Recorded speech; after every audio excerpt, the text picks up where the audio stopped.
the astrology interview. I'm so pleased to have John Wadsworth with me again, because he has just, well, when we were talking first, he was just about to go on this massive Egypt trip, and now he's back with lots of wonderful stories. So, John, where do you want to begin with what happened for you? Because it's been a big initiation, it seems to me.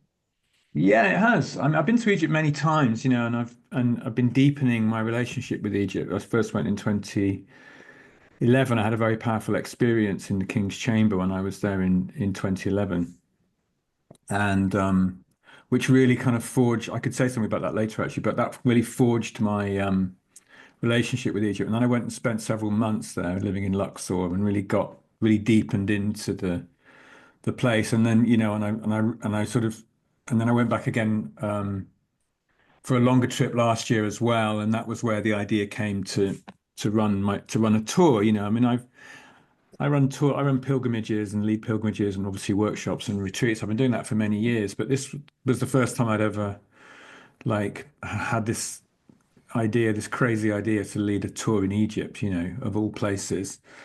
I realized I'd never even been on an organized tour myself in a foreign country, and there I am, like, now leading one.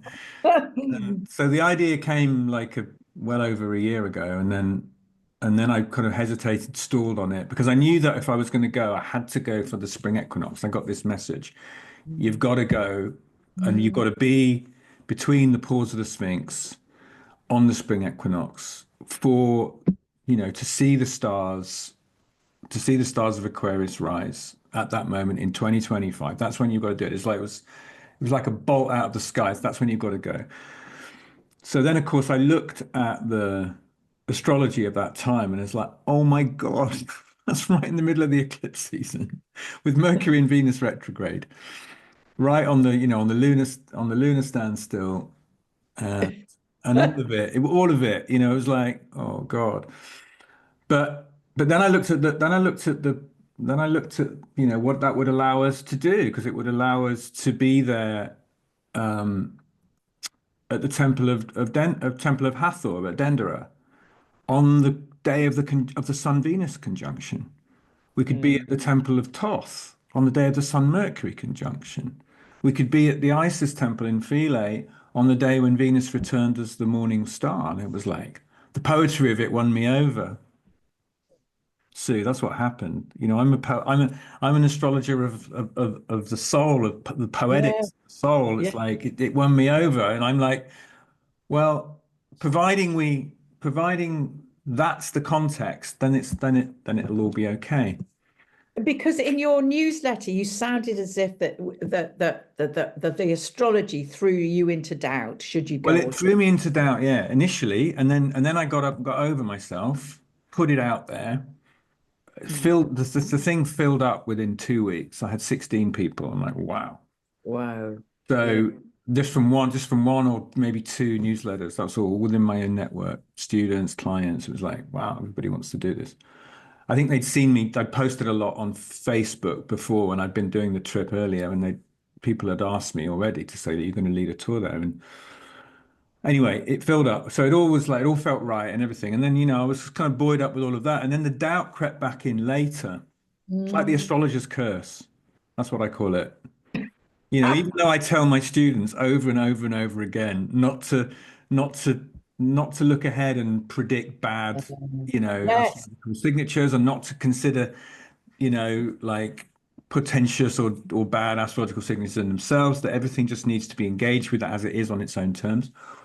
With all of that, there's still this haunting thing that happens because of the tradition that we're in, right? It's like, Do you think it's because we kind of know too much? I mean, I've come across that a lot, with fellow astrologers who saying, "Oh, I've got Uranus sitting on Mars. I'm going to have a terrible accident," or somebody I know is going to, you hear all of this a lot. Or yeah, you do. there's another client that said, "Oh, I've got Neptune going on. It's going to, my life is going to come to an end."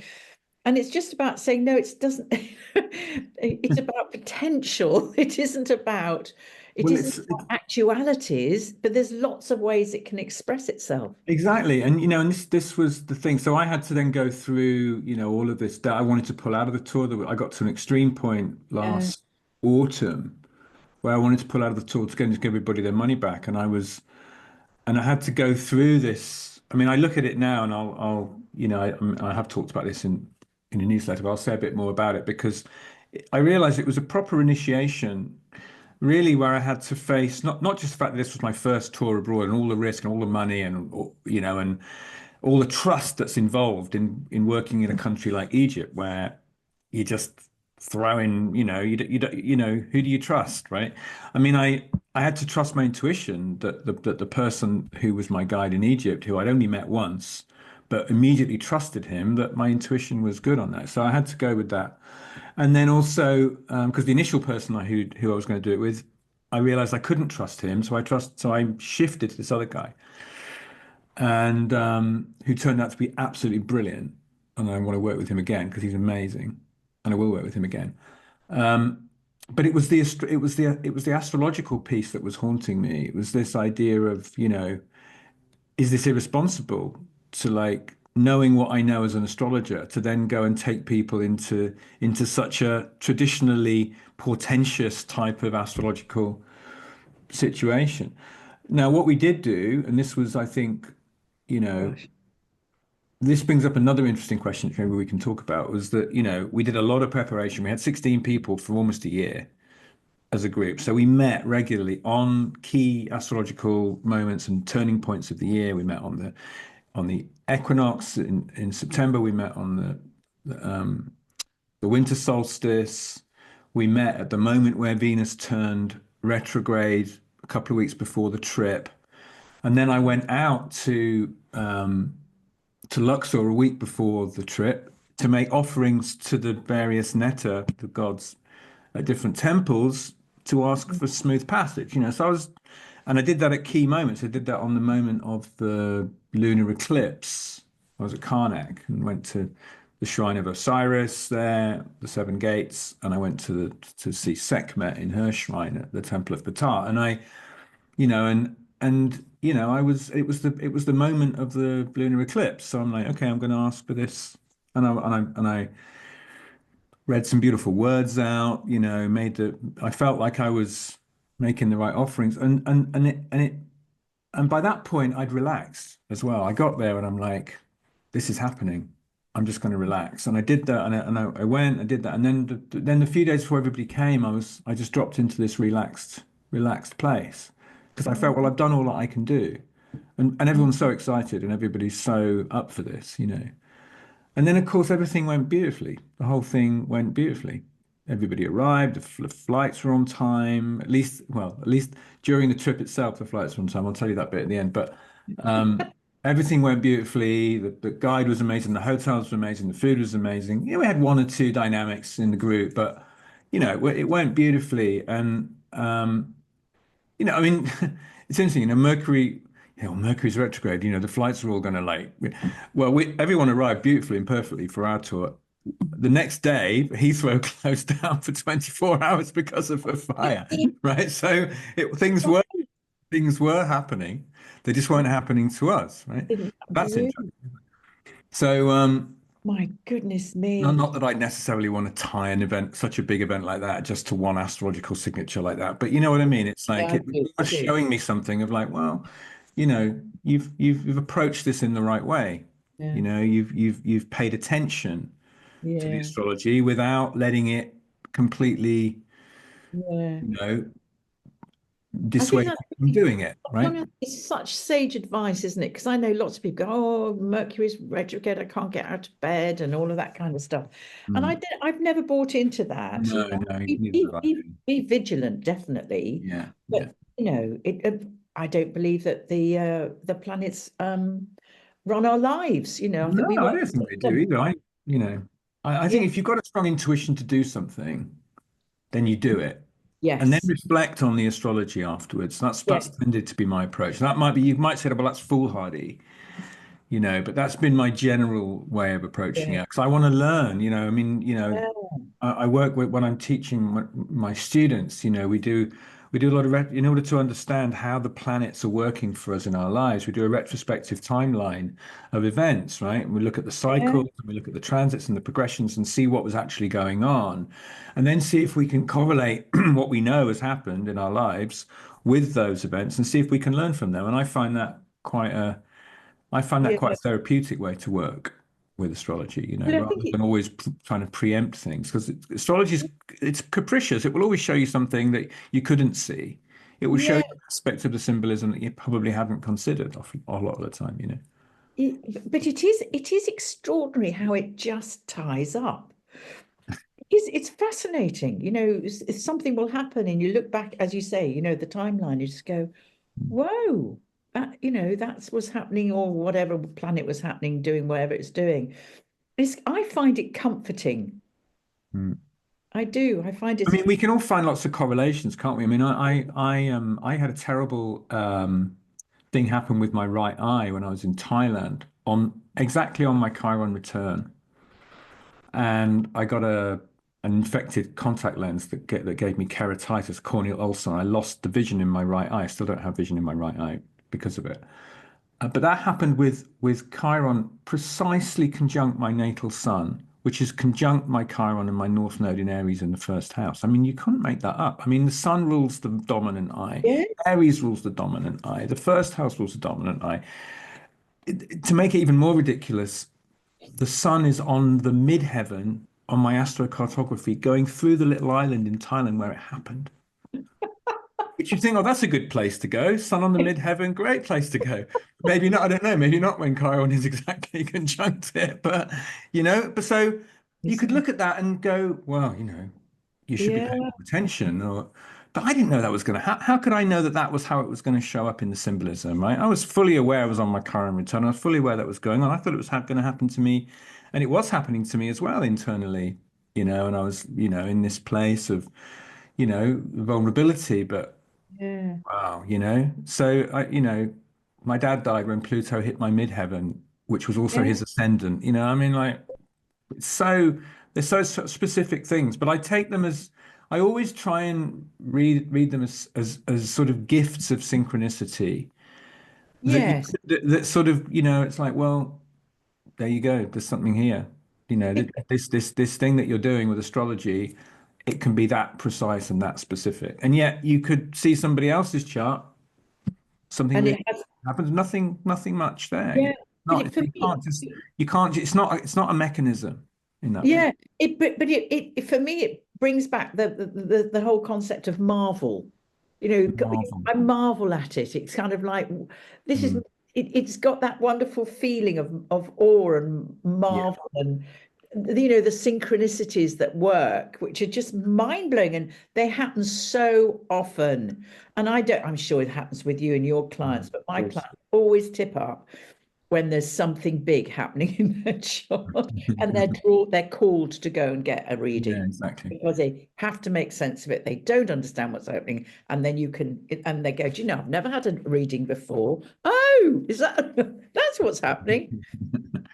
Fascinating, I mean, isn't it? for me, as astrologers, we are involved in a mystery school. Oh, yes. That's what this is. And I think if we treat it like that, rather than as something as a set of techniques to determine character or to predict the Yes. future or to give advice or for us to give advice from. I mean, in some ways you could say, well, who am I to give advice to someone? To think that Mm, I know better than they do about what they should or shouldn't do. It's not my job to do that. I don't think it's the job of I don't think it's my job anyway, because I'm more of a therapeutic astrologer, I suppose. But I don't think it's my job to tell somebody what they should or shouldn't do. I can absolutely. help them with the landscape of what's happening, Yes. but Yes. you disempower somebody when you do that. Yeah, I Definitely agree. disempower them when you predict the future or when you try and nail Yeah. their character in some definitive way. Absolutely agree with that. I often say, how is this playing out in your life? What's Yeah, happening for right. you? And Exactly. then, and that's the kind of language I normally use. But I'm really interested, John. I mean, we need to go back to Egypt, but I just want to bracket that just for a sec. Because you call your school the Kairos school. Is that the right way to I say pronounce Kairos, yeah, Kairos Kairos school. school? And I'm really been doing a lot of research into the whole concept of Kairos time, Mm. opposed to linear time, Mm. Chronos time.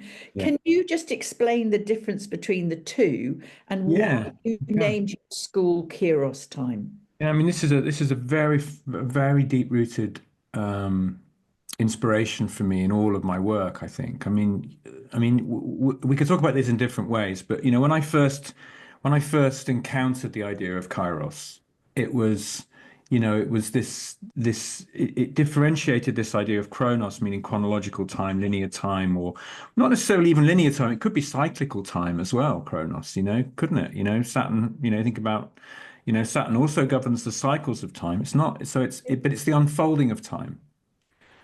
Whereas Kairos is the experiential dimension of the moment. It's this moment now. It's that aspect. It's the time out of time, or it's the moment of time. It's the moment where we experience things, almost like a collapse of everything into this one moment. Mm. Mm. And it's sometimes called the right moment or the opportune moment, which I also like a lot. The idea that there's a timing to things. There's this alchemical image that I work with my students. So that you might have seen it's from the Michael Mayer Alchemical Emblems book, and it's this. There's this egg on a table, and there's a guy who's like, I think he's supposed to be Mars. He's in. I think it's meant to be Vulcan's or Hephaestus's forge, and he's standing over this egg with a sword, poised, but he's poised, like he's not striking the egg, but he's poised over it. And at first, it looks like quite an aggressive image. It looks like he's about to come down and just crack this egg open.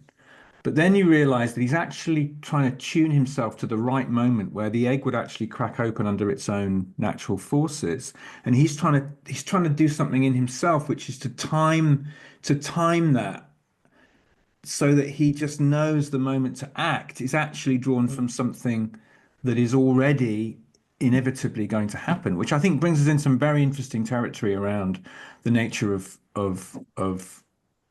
time, but also of fate and free will as well. And this is the thing about timing. This is the thing about being aligned to, so in a way, so it's something about will, the nature of will, which is also free will, Mm. and surrendering to something that is inevitable. Like that egg will crack open under the forces of Yeah. nature inevitably, and we can align ourselves to it. So this is why I wanted to be at the Sphinx on the spring equinox morning, because it was the right moment to be there. It's that. And did you feel that energy when you were there? I mean, what Oh, happened for you? it was incredible. It was just perfect. We got there at 5 o'clock in the morning. We had private access, and we just we laid some. We weren't allowed real candles, but we laid some kind of artificial candles out, like electric little candles out on the stele between the paws. There's this huge stele I've that been was by you've been there, yeah, Tutmosis the fourth stele, where he tells the story of how he uncovered the Sphinx, and this was his birthright, and this is what, this paved the way for him to become the pharaoh and all that. It's incredible, and it's much bigger than you think it is when you sit. It's like, wow. there. Yeah. And it's a real moment, and so, but we made this, we'd really been tuning in to Ra Horakti, the Horus of the horizon, and then we turned to the sky. I mean, we did have a layer of cloud just at the horizon, which was, at first thought, oh, that's a bit of a shame, but then it didn't matter because it was just utterly magical. It was utterly magical to be there as, as the dawn was just starting to break, and it felt so timely and so perfectly aligned. And I think it's something that will stay with everyone who was there forever. There was some very, we just did a simple ceremony where we turned to the Sphinx, and then we turned to the sky, and we turned to what it is that's rising in us, to what it is that's being reborn in us, to what's beginning in us. That whole theme. It's Yeah. such a moment. And we also imagined that we were looking through the eyes of the Sphinx, which I'm sure once had a lion's head when it was looking toward the stars of Leo, which is what I believe is when the Sphinx was built, had a lion's head, was looking at the constellation of Leo at the spring equinox, which would have been around 12,000 years ago. So some people believe it was the previous age of Leo, making it an extra 26,000 years older than that. But, even if it was 12,000, that feels about right. I've always felt that that was right. So in a way, the Sphinx at that moment is searching out the sky. Where are we now? When will Yeah. we return to my own image? And I also had this moment of thinking, well, that's interesting. We've got Aquarius on the cusp, and then we're looking through a human head now because that head's been resculptured as Yes. we used to be a lion's head. Right? That's quite a nice moment of realizing. But it was, yeah, it was so profound. And then we had the whole day was incredible because then we had private access, 2 hours private access in the Great Pyramid, which included the subterranean chamber and the Queen's chamber and the King's chamber. Because normally you're not allowed access to the subterranean chamber or the Queen's chamber. So we had access to all 3 chambers in there. We did some incredible toning. Everyone got a chance to go in the sarcophagus and to tone in there. I mean, it was remarkable. We had some sound manifestation happen that we weren't, where the place itself was giving back sound that we weren't making. We had experiences which I've had experiences like that. I've had that experience before back in 2011, and it's an extraordinary experience, and to be there on that day, Yeah. so timely.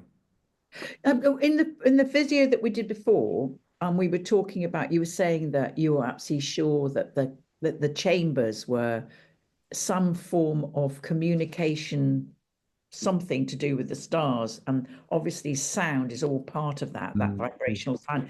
Did Mm. you feel that even more acutely this time? Yeah, I think having the time in there as well, and having the Yeah. freedom to tone and to chant. Yeah. I mean, there's an experience if you find the right frequency. There's a frequency. I mean, Robert Grant talks about this, but there's a frequency. 117 hertz frequency is the one that he talks about. Yeah. I've got a sense that there's another frequency 10 below that, 110, which is the one that I think let me just go back. Yeah. 2011, I had this extraordinary experience. I was there with my ex-wife. We went in there late in the day. There was nobody in there. We had our own space in there. It was as if everyone just disappeared. And we had this incredible space open up for quite some time where we were on our own and we were toning in there. And having toned for a little bit in there, I was doing a low drone. She was doing like a kind of melodic sound over the top. And we did this for I don't know, a couple of minutes. And then we stopped. And then we realized this sound was prevailing in the chamber. And it wasn't just prevailing, but it started to go off in harmonies. And we were just there silently listening and just in utter rapture as this sound just filled the whole chamber. It was louder than what we'd been doing. It went off in symphony. It was like nothing I've ever experienced before. Do you think And it's the kind of like the music of the spheres? yeah, it was Yeah. something. So there's something, and I think a lot of people talk about this in the chamber, that there is a frequency that if you hit it, this happens. And I Whoa. must have Yeah. synchronistically, accidentally, or whatever, just hit this frequency Yeah. in the toning, But do or you think, we'd, we'd hit a harmony in the toning, or something that had activated the yeah. chamber there. It was an extraordinary thing. Mm. And I mean, there's a longer story to it because it's actually the beginning of a series of miraculous events that happened in there afterwards. But just to go back to the toning, the when I was in the sarcophagus this time, a few weeks ago, with the group, I'd got this frequency of 117 hertz, and so when I got into the sarcophagus myself, I was toning at this frequency, and I literally felt my whole body dissolve. I just dissolved in the sound. It was really extraordinary. And I know other people had experiences in there, whether they were using that frequency or not, or touching into it. But there was it was literally like my body dissolved.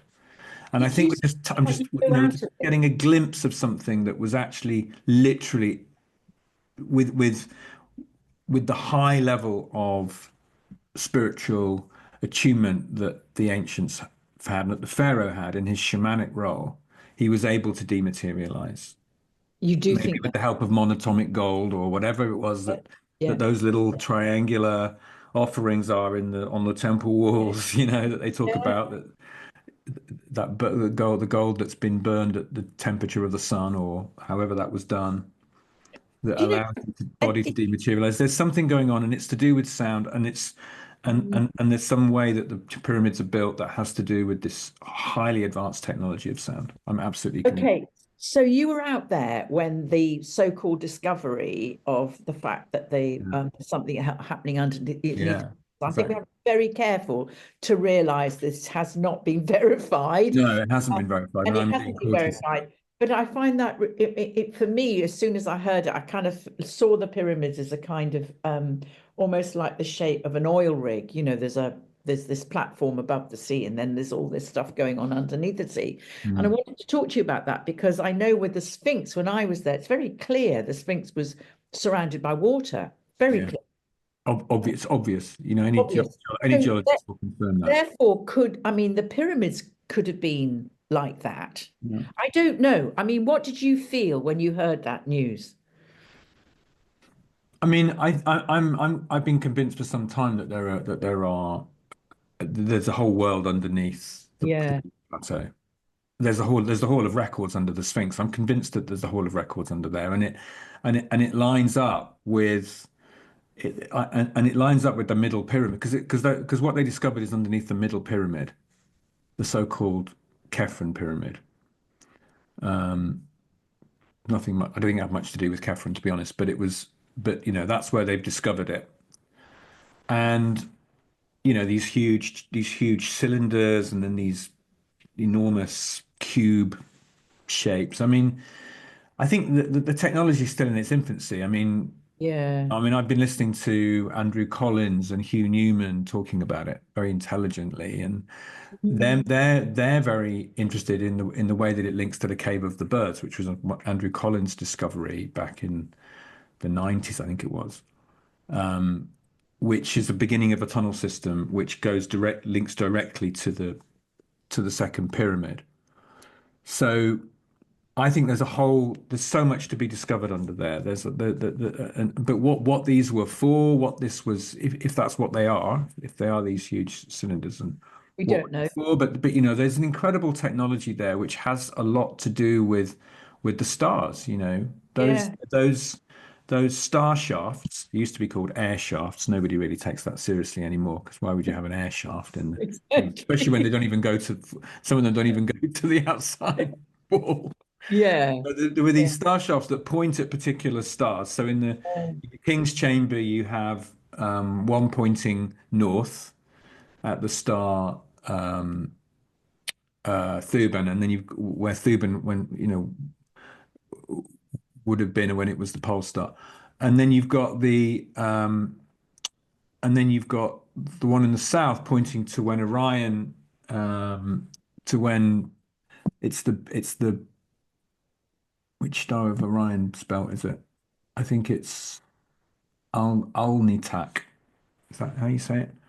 I don't So it know. points at that star when that hit the meridian at a certain point in history, which I think was more or less the time when the pyramids are thought to have been built.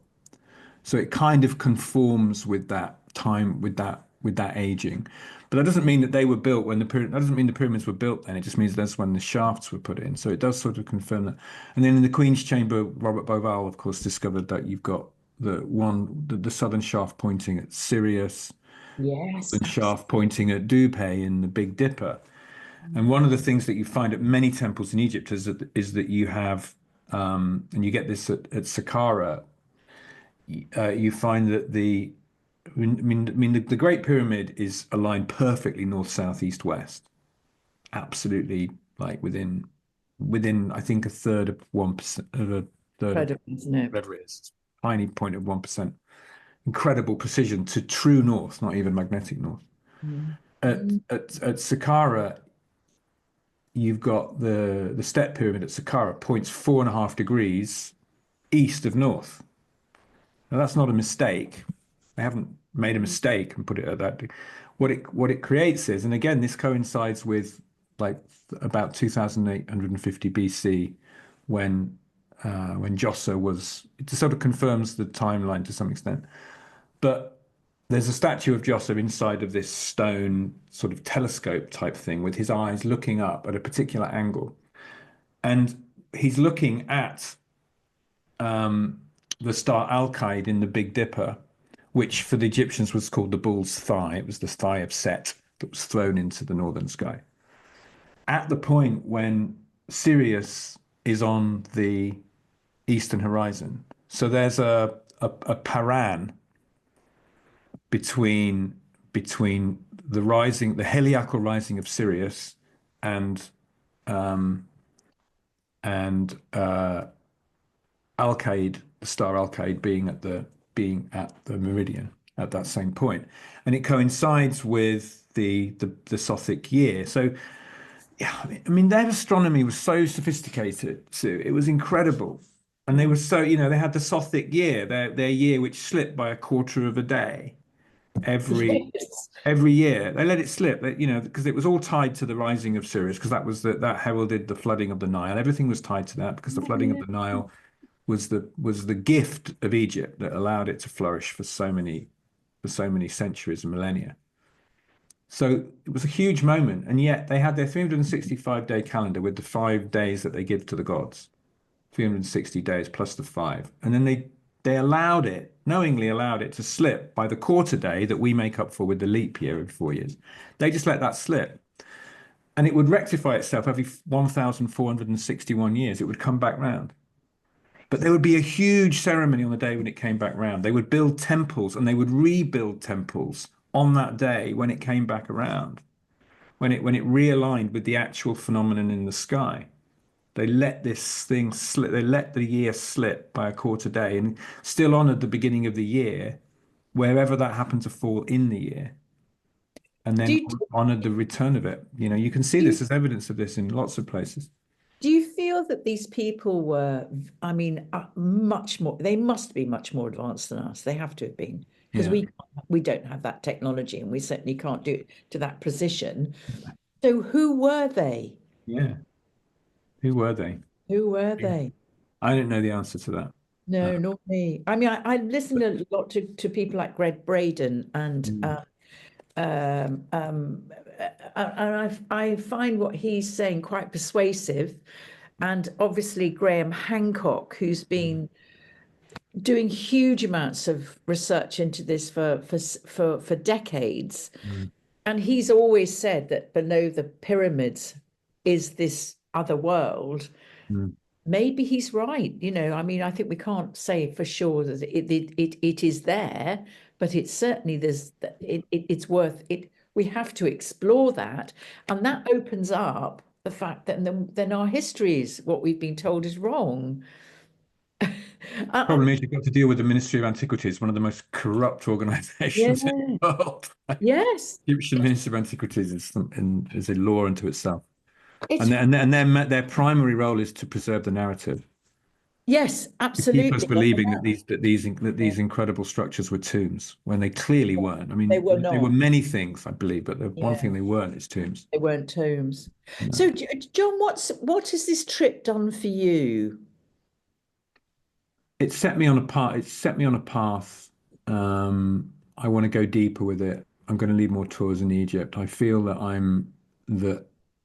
I mean, I've always felt that I'm connected to Egypt. I had this confirmed in my 20s by psychics, and I once had a psychic artist draw my Egyptian guide, and which was very powerful at the time. And I've always felt this. And then when I went to Egypt, I had sort of had this confirmed with this very extraordinary experience that I had in the King's Chamber in 2011. And I think that what happened to me then has is now sort of bearing the next level of, it's also making me think a lot about, what my relationship to astrology, because I love the sky.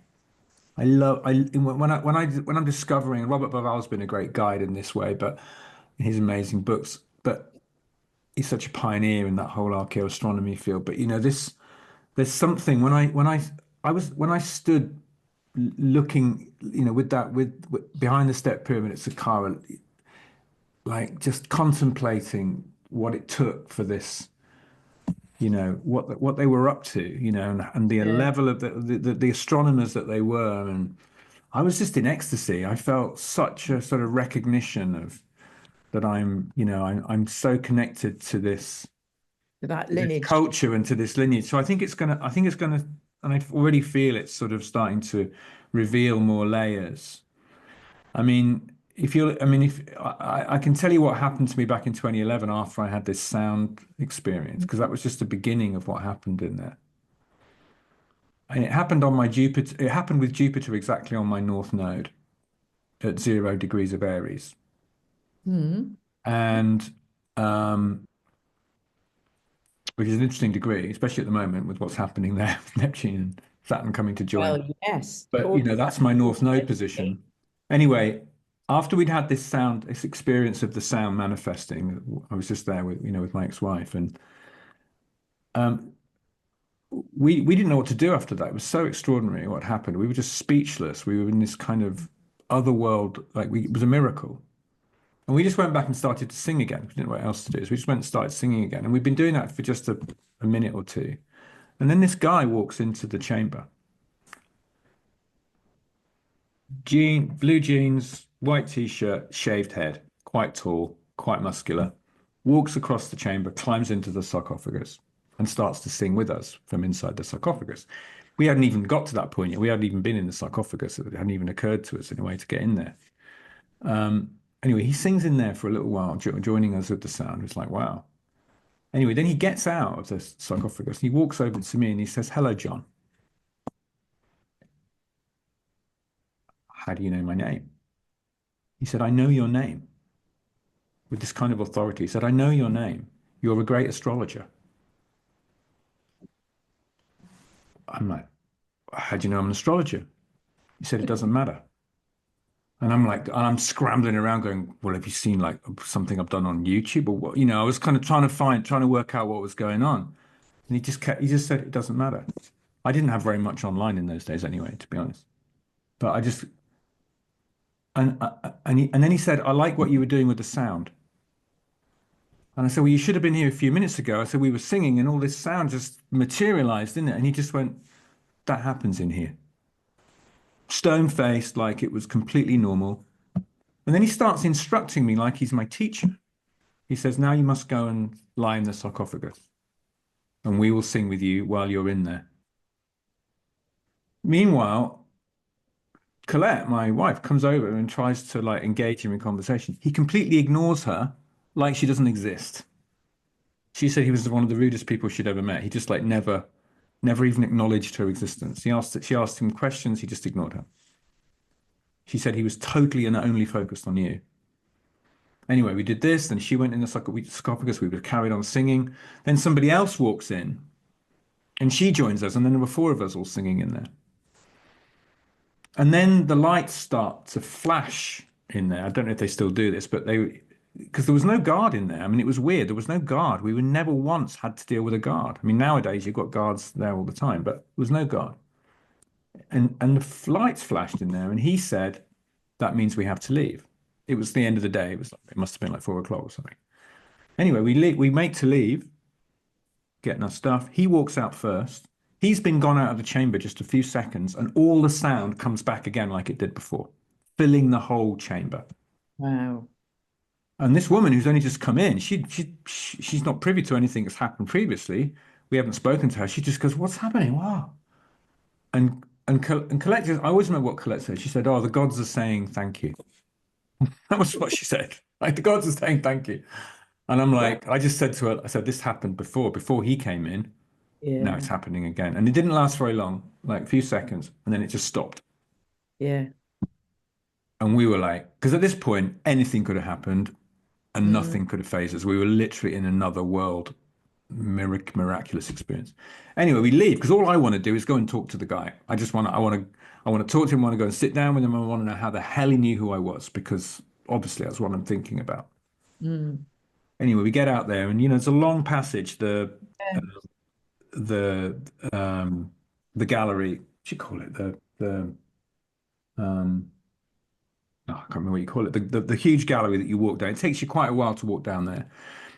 good few minutes to get down there, and it's well lit. You can see all the way down. So we're expecting to see the guy in front of us because there's nowhere else to go. You can only walk down there. The guy's completely vanished. Of course he has. Completely vanished. So I can't understand it. I say to Clayton, where did he go? There's nowhere to go. So the Grand Gallery it's called. So I'm like, maybe he ran. Maybe he ran all the way down and now he's already in the next tunnel or something. But it's like, well, we're going to see him out the front of the pyramid, obviously.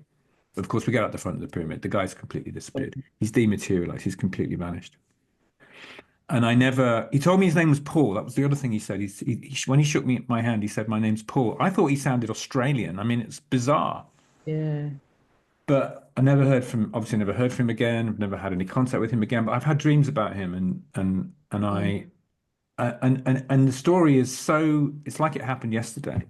Mm. And this also happened on the 25th of January, 2011. The following day, we were wandering around Cairo. We come up into Tahrir Square, into the middle of the Egyptian Revolution. We were there in Tahrir Square the night that happened. So it's like timing again, something about timing.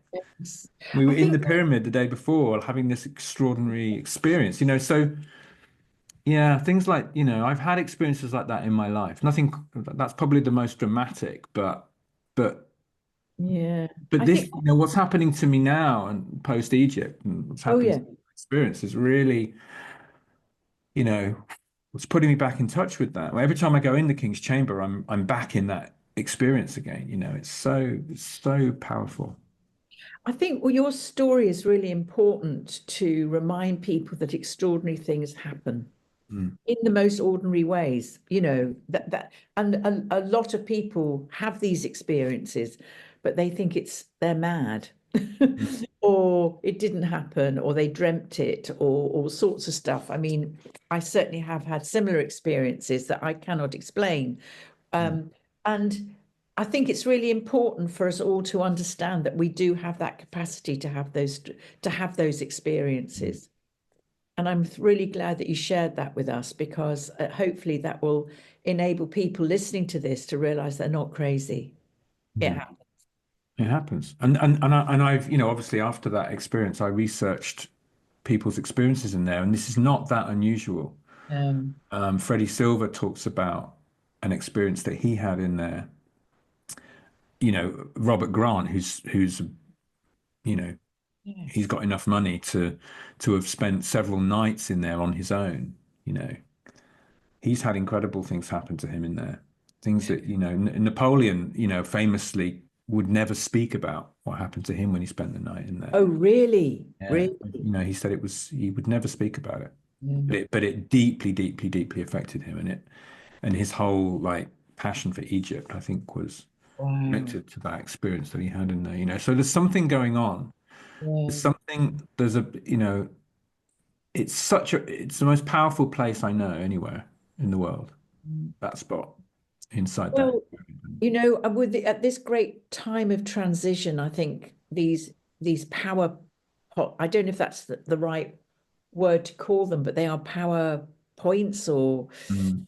I don't know how to describe them really, but I do think that things are vibrating at the moment, which is coming alive or calling us or saying, there is to be more aware of the otherworldly part of who we are.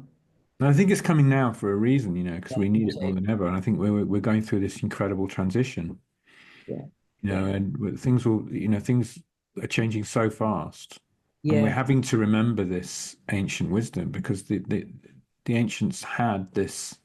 We call them the ancients. I mean, but who knows where they're from, yeah, and this link with Atlantis and you know yeah. all those accounts from Edgar Casey of all those Absolutely. accounts of the Hall of Records, and Yeah, it's like all the Atlantean lives, and it's all connected.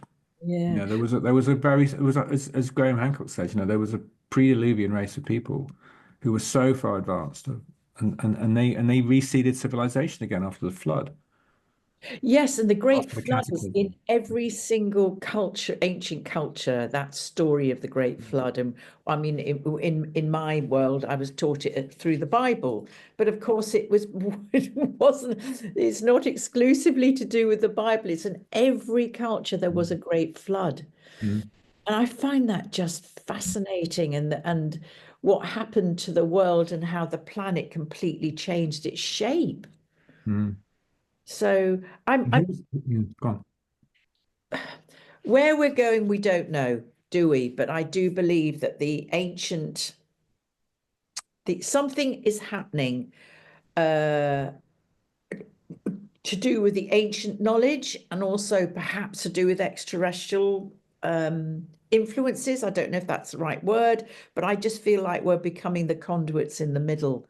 Mm, And what that means, I have no idea, but I'm feeling it so strongly that there is a massive shift happening mm, where hopefully we will really truly understand what it means to be a human being mm. and how we've evolved over this time and Yeah, who we really are. yeah, yeah.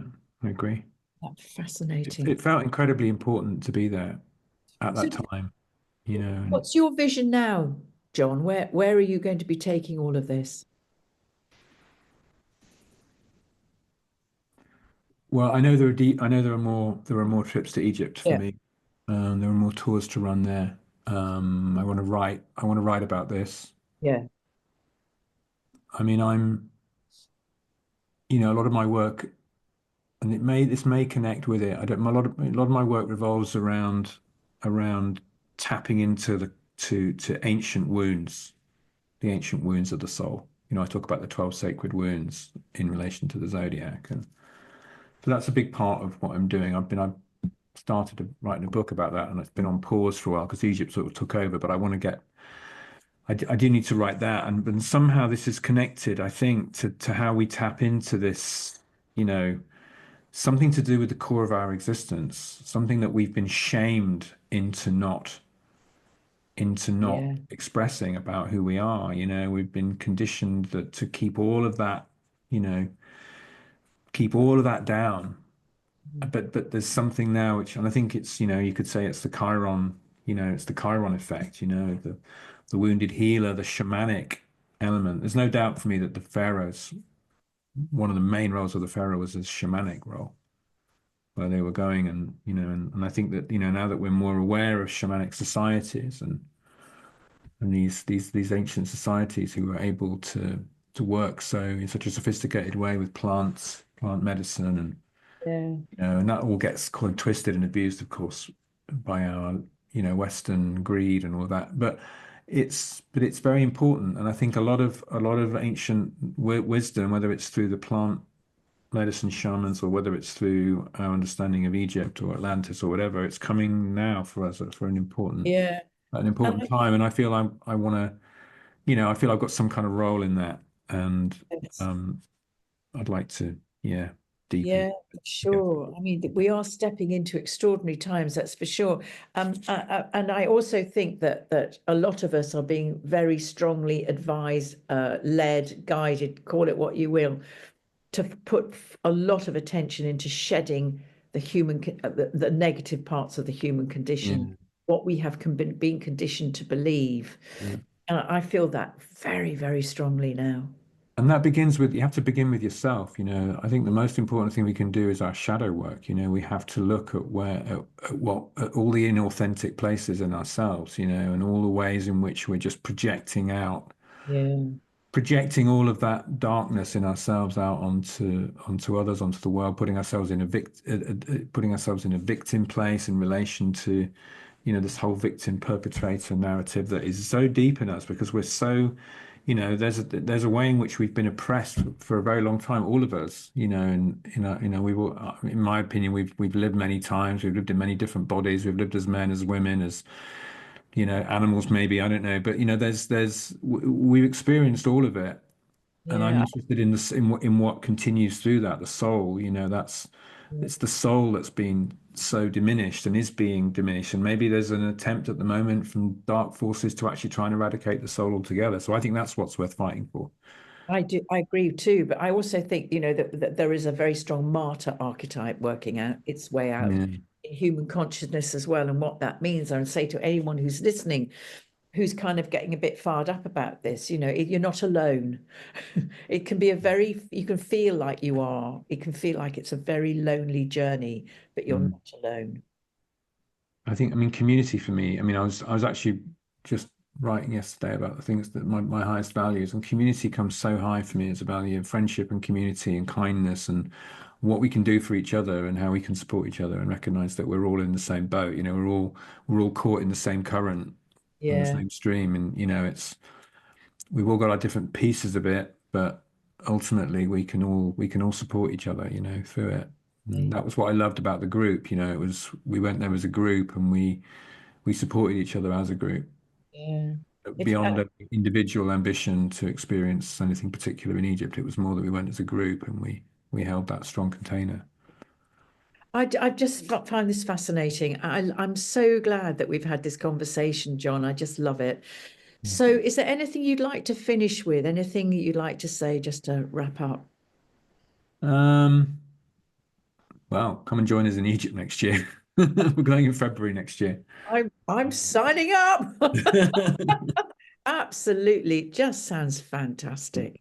And I just think it's these are precious, powerful times, and I feel quite hopeful. I think I've come out of that's one thing I feel more hopeful since I came back from Egypt. Actually, I feel there's a sense of because you can get so pulled down, can't you, with everything that's going on in the world and everything, and you can feel quite hopeless. And I think we have to maintain that we have to be able to, you know in that Kairos way, just step into the moment. Well, this is where I am. This is the gift of my life, and I'm here now, and I can be part of it.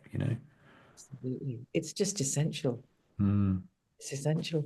John, thank you so much. We will definitely come back together Pleasure. at some point. Yeah, I love these conversations, so thank you We so haven't talked about the archetypes yet, and I much. want Let's do to that. do that. So for now, we're going to say goodbye to everybody, and just to remind everyone, you're not alone with this.